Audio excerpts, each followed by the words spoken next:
konačan zaključak na jučerašnjem sastanku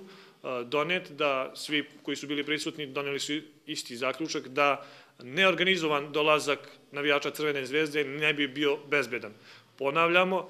fudbalski klub Novi Pazar je ponudio karte, nama su svi navijači koji dolaze u Novi Pazar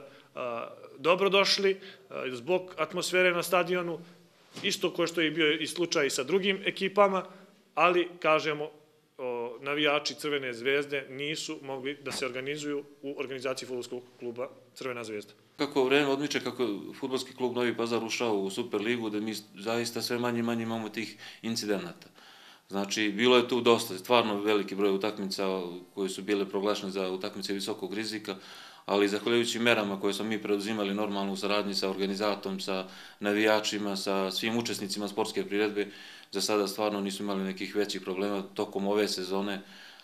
i mogu da pohvalim da to sve ide više i više u nekom pozitivnom i dobrom smeru i da ja apsolutno nemam nikakvu sumnju da će sutra to proteći kako treba, jer stvarno smo preduzeli sve, obezbedili smo dovoljan broj policijskih službenika da sutrašnja manifestacija protekne bez jednog problema